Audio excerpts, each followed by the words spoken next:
स्वागत है प्यारे बच्चों। आज की कक्षा में आज का हमारा टॉपिक है प्रत्यावर्ती धारा का माध्य अथवा औसत मान, मीन और average value of alternating current.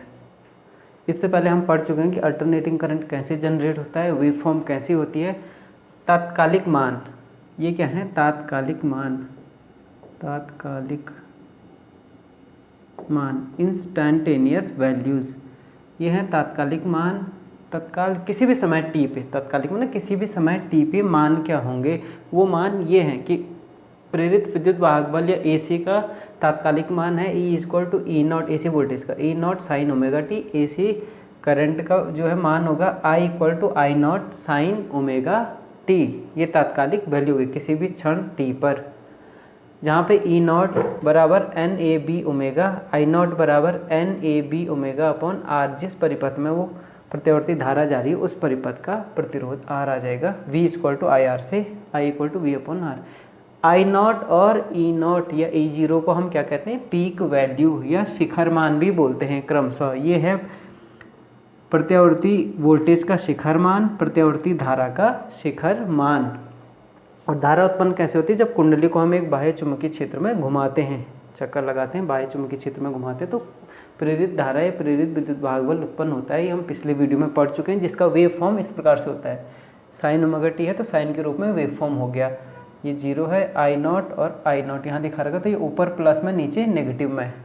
तो आपको पता है ये एक चक्कर दिखा रहा है, एक कंप्लीट साइकिल। ये क्या है, एक कंप्लीट साइकिल, एक पूर्ण चक्र, ये दिखा रहा है, कंप्लीट साइकिल दिखा रही है। इससे आगे फिर वेवफॉर्म सेम होगी। प्रत्यावर्ती धारा जो आवर्ती रूप से अपने जो है मान को, परिमाण के मान को और दिशा को बदलता रही, उसको बोलते हैं प्रत्यावर्ती धारा। ये आई का ग्राफ इस प्रकार से आता है ओमेगा टी के सापेक्ष। तो एक साइकिल में या एक पूरे चक्कर में या एक पूरे दोलन में जो है धारा का मान किस प्रकार से धारा बदलती है, इस प्रकार से बदलती है, ग्राफ दिखा रहा है। और उस एक पूरे चक्कर में लगे समय को क्या बोलते हैं, टी, आवर्तकाल। तो ये कितना हो जाएगा, ठीक T/2, और ये T कंप्लीट, ये आपको पता है। देखिए जितना भाग पॉजिटिव है उतना ही नेगेटिव में है। तो यहाँ से हम ये निकाल सकते हैं कि किसी भी प्रत्यावर्ती धारा क्या होती है कि एक हाफ साइकिल अर्धचक्र, ये एक धनात्मक अर्धचक्र, इसको बोलेंगे ऋणात्मक अर्धचक्र, कि धनात्मक अर्धचक्र और ऋणात्मक अर्धचक्र। धनात्मक अर्धचक्र के दौरान एक दिशा में एक डायरेक्शन में, पॉजिटिव डायरेक्शन में, ऋणात्मक अर्धचक्र के दौरान दूसरे डायरेक्शन में फ्लो करती है। इसलिए कंप्लीट साइकिल के लिए मीन वैल्यू जो है अल्टरनेट करंट की क्या होती है, जीरो होती है। इसलिए लिखते हैं कि कंप्लीट साइकिल कि पूर्ण चक्र हेतु प्रत्यावर्ती धारा का औसत मान या माध्यमान, औसत मान बराबर 0। ये आपने ध्यान रखना है। एक नंबर का सवाल कभी पूछा जाता है ट्रिकी क्वेश्चन बनाने के लिए कि कंप्लीट साइकिल में प्रत्यावर्ती धारा का मीन वैल्यू या औसत मान बताइए। तो पूर्ण चक्र के लिए औसत मान क्या है, 0 है। आप इन सब वैल्यू का औसत वैल्यू निकालिए। ये जितना ये यहाँ पे पॉजिटिव है उतना ही देखो यहाँ पे नेगेटिव है, ये आपको देखना है। साइकिल में जितना यहाँ एक डायरेक्शन में जा रही है ऊपर बढ़ते हुए, उसी डायरेक्शन में नीचे घटते हुए, ये ऊपर बढ़ते हुए, ये घटते हुए, तो जितना पॉजिटिव उतना नेगेटिव। तो टोटल आप औसत देंगे इन सभी मानों का। अगर हम औसत लें, अलग अलग बिंदुओं का औसत लें, तो हमको क्या मिलेगा, 0 मिलेगा। वो ग्राफ से भी आपको क्लियर दिख रहा है। तो इसलिए प्रत्यावर्ती धारा का एक पूर्ण चक्र है तो प्रत्यावर्ती धारा का औसत मान क्या होता है, 0 होता है। इसीलिए इसके औसत मान को जो है डिफाइन किया जाता है अर्धचक्र में। आधे चक्र के लिए ही औसत मान को डिफाइन किया जाता है, ये हमने ध्यान में रखना है। और क्योंकि पूर्ण चक्र के लिए औसत मान 0 होता है, इसी का एक कारण है कि गैल्वेनोमीटर की सुई जो है, मूविंग कॉयल जो होती है, जो कोई भी नहीं, चल कुंडल धारा मापी जो होती है, उसकी सुई जो है अल्टरनेटिंग करंट के कारण कोई भी डिफ्लेक्शन नहीं देती है। क्योंकि भारत जैसे देश में हमारे यहाँ क्या है, इसकी आवृत्ति क्या होती है, 50 हर्ट्ज, 50 हर्ट्ज, 50 बार ऊपर 50 बार नीचे, 50 हर्ट्ज। एक सेकंड में ना 50 दोलन लगा रहे हैं, 50 चक्कर। तो इस प्रकार के 50 ग्राफ बन जाएंगे एक सेकंड में, इतनी तेज़ी से वो घूम रहा है। तो जब गैल्वेनोमीटर की सुई यहाँ पे है 0 पे, आपने AC डाला है इसमें, अगर ये मूविंग कॉयल वाला है यानी जो DC के लिए बना है उसमें हम AC डाल रहे हैं, बोलने का मतलब ये है। तो ये फुल स्केल है, तो 50 बार है तो 1 सेकंड में इसको ऐसे ऐसे, तो सिर्फ एक ही साइड नहीं जाएगा ये, क्योंकि ये AC है। DC होता तो एक साइड चला जाता है, AC है तो यहाँ भी जाएगा और यहाँ भी जाना है इसको, यहाँ भी एक चक्र में, यहाँ भी इस प्रकार से। तो कितनी बार? 50 50 100 बार, 100 बार बाएं से दाएं या दाएं से बाएं जाएगा, 100 बार। और इतनी तेज़ी से ये सुई जो है मूव नहीं कर पाती जड़त्व के कारण, और इसी कारण जो है इनर्शिया के कारण क्या होती है, ये स्थिर रहती है, कोई डिफ्लेक्शन नहीं दिखाती है। तो इसलिए हम कहते हैं मूविंग कॉयल गैल्वेनोमीटर से हम AC को डिटेक्ट नहीं करते हैं, उसके लिए दूसरा एपरेटस बनता है। तब तो तार या हीटिंग इफेक्ट पे, जो करंट के हीटिंग इफेक्ट पे काम करता होगा। तो ये इसका कारण है, प्रैक्टिकल में पूछा जाता है। नेक्स्ट, तो हमने कहा प्रत्यावर्ती धारा का जो औसत मान है वो डिफाइन होता है केवल आधे चक्र के लिए, मीन वैल्यू और अल्टरनेट मीन वैल्यू और एवरेज वैल्यू। इसलिए जो है प्रत्यावर्ती धारा का माध्य या औसत मान, माध्य या औसत मान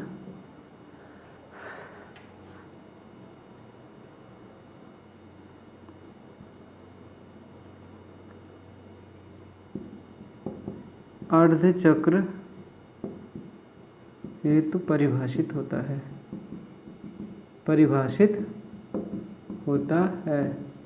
इस हाफ साइकिल में आप इसका एवरेज ले लो, 0 नहीं होगा, या इस हाफ साइकिल में आप एवरेज ले लो सारी वैल्यूज़ का, कभी भी 0 नहीं आएगा। लेकिन आप टोटल में एवरेज लेंगे सारी वैल्यू का यहाँ से यहाँ, तो वो 0 हो जाएगा। आप चित्र से भी देख रहे हैं उसको। इसलिए जो है प्रत्यावर्ती धारा का माध्य अथवा औसत मान अर्ध चक्र हेतु परिभाषित होता है, और जिसको हम देते हैं इस प्रकार से, इसको लिखते हैं I mean average. I mean is equal to integration, ये अवकलन के रूप में, समाकलन के रूप में होना है, integration 0 to T/2, 0 to T/2 आई, ये प्रत्यावर्ती धारा है, ये आई 0 to T/2 आई dt औसत वैल्यू अपॉन T/2। टाइम कितना हो गया?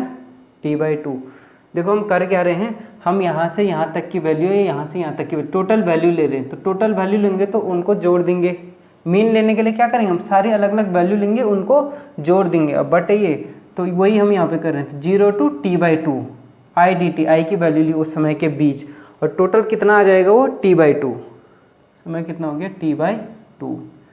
औसत जो हम लेते हैं ना, औसत हम लेते हैं कुल संख्याओं का योग या कुल वैल्यू और बटे number of values.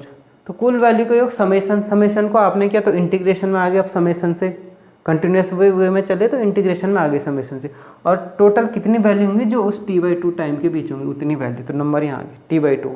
I mean equal to 0 to T/2 integration I dt। ये हमारे पास आ गया। आई क्या है, इंस्टेंटेनियस वैल्यू या तात्कालिक वैल्यू, जहाँ आई इक्वल टू क्या है, I0 sin omega t। Derivation वैसे किताब में है, ये करने की ज़रूरत है नहीं,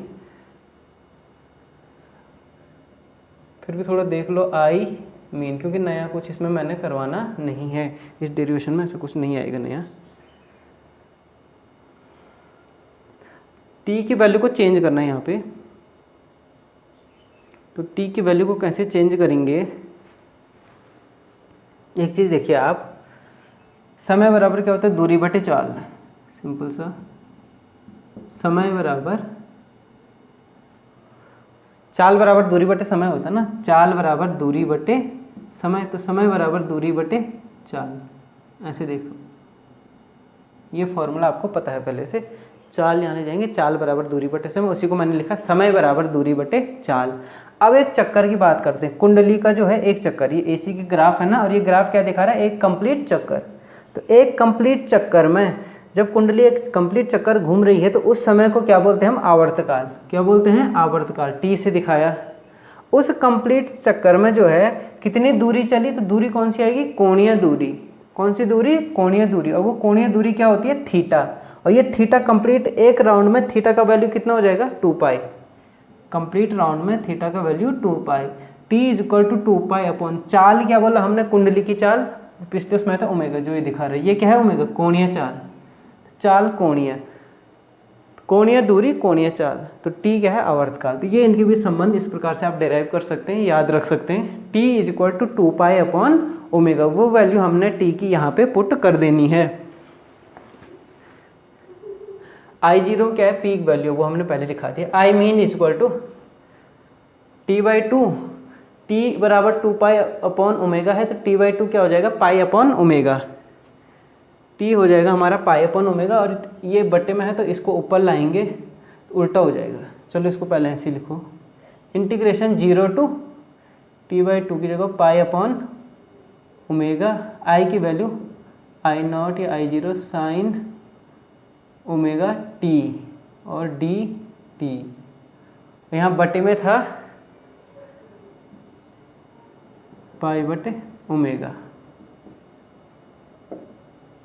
आई मीन जो कांस्टेंट है वो टर्म क्या होंगे, इंटीग्रेशन साइन से बाहर आ जाएंगे। तो एक तो आ गया I0 शिखर मान, ये बटे में तो ऊपर जाके उल्टा हो जाएगा omega upon pi, clear, omega upon pi I0, omega upon pi I0।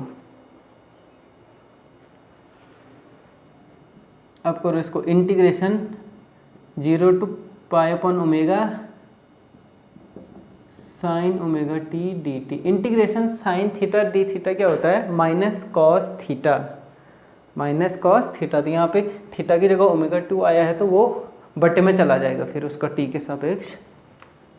Bio वालों को इसमें थोड़ा समस्या हो सकती है, बायो के स्टूडेंट है जो, omega I0 upon pi sine omega t, sine theta का cos theta cos omega t, ये भी माइनस में, और फिर इसका भी ओमेगा t का भी जो है d/dx होगा, बटे में आ जाएगा।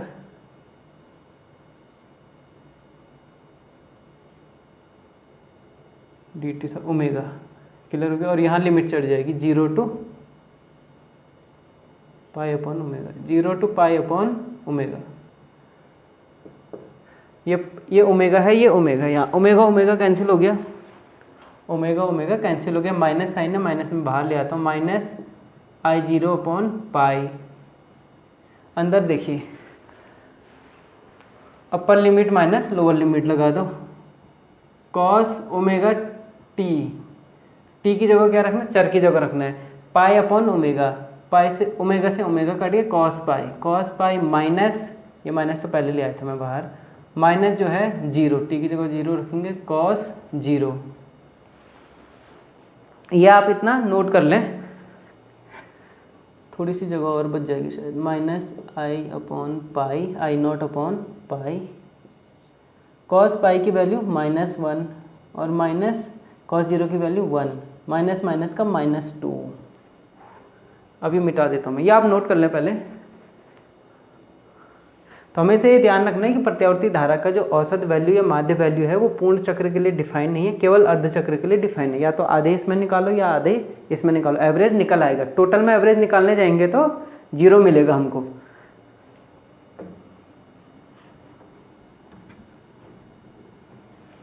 अब देखिए I mean is equal to, ये -2 हो गया, माइनस से माइनस कैंसिल हो गया, then 2I0 upon pi, I mean is equal to 2I0 upon pi या 2/पाई ऑफ I0, ऐसे भी इसको लिखते हैं, 2/पाई ऑफ I0, एक ही बात है। 2/पाई को आगे आप सॉल्व करेंगे तो ये आएगा 0.637, 0.637 ऑफ I0। तो देखिए प्रत्यावर्ती धारा का जो औसत मान है वो क्या है, पीक वैल्यू का आधे से थोड़ा ज़्यादा है, 0.5 है तो आधा होता है, 0.5 से ज़्यादा है तो आधे से थोड़ा ज़्यादा। पीक वैल्यू अगर इतनी है, ये पीक वैल्यू अगर पीक वैल्यू इतनी है तो इसका आधा ये है, तो इससे थोड़ा कहीं ऊपर, यहाँ कहीं ऊपर जो है हमारा आई एवरेज की वैल्यू आती है। मीन या एवरेज वैल्यू AC के लिए जो है किसी हाफ साइकिल में क्या होता है, 0 to T/2 के लिए 2 पाई अपॉन I0। और दूसरे साइकिल में चलेंगे तो -2π/I0 दूसरे अर्ध चक्र में, इसको पॉजिटिव वाले में फॉर 0 to, इसको लिख देंगे t बराबर 0 to t/2 और I mean बराबर -2/πI0 बराबर -0.637 ऑफ I0। ये भी एवरेज वैल्यू है। ये है t = t/2 to t। दूसरा नेगेटिव वाले के लिए, जो नेगेटिव वाला इसमें औसत देंगे ना, तो नेगेटिव वैल्यू तो औसत क्या आएगा, नेगेटिव ही आएगा। दैट इज, यहाँ पे औसत पॉजिटिव, दोनों को फिर से आप जोड़ेंगे, औसत देंगे तो फिर से नेगेटिव पॉजिटिव बराबर है 0 हो जाएगा। पूर्ण चक्र में फिर से क्या होता है, AC की औसत मान 0 आता है। वो यहाँ से भी क्लियर हो गया। तो ये हमारे प्रत्यावर्ती धारा के लिए धारा का औसत मान आया है या माध्यमान आया है, जो कि जो है पीक वैल्यू, शिखर वैल्यू के आधे से थोड़ा ज़्यादा है, या हम इसको लिखते हैं लगभग जो है 63.7% ऑफ पीक वैल्यू। परसेंटेज में निकालेंगे तो कितना हो रहा है, 63.7% off peak value of I0। ऐसे ये भी आपको ध्यान में रखना। ऐसे भी कभी सवाल पूछा जाता है कि प्रत्यावर्ती धारा का औसत मान शिखर मान के कितने प्रतिशत के बराबर होता है, तो 63.7% के बराबर प्रत्यावर्ती धारा का औसत मान होता है। ये ध्यान रखना, औसत मान हमेशा अर्ध चक्र के लिए ही डिफाइन होगा। पूरे चक्र की बात करेंगे तो फिर से शून्य आएगा। अगले लेक्चर में हमने पढ़ना है प्रत्यावर्ती धारा का वर्ग माध्य मूल मान। उसका हम थ्योरेटिकल और प्रैक्टिकल एस्पेक्ट लेंगे, उसका डेरिवेशन नहीं करेंगे क्योंकि फिर से इंटीग्रेशन से, और किताब में इंटीग्रेशन है, उसमें कुछ नया नहीं होगा। आशा करता हूँ ये लेक्चर आपको पसंद आया होगा। Thank you very much.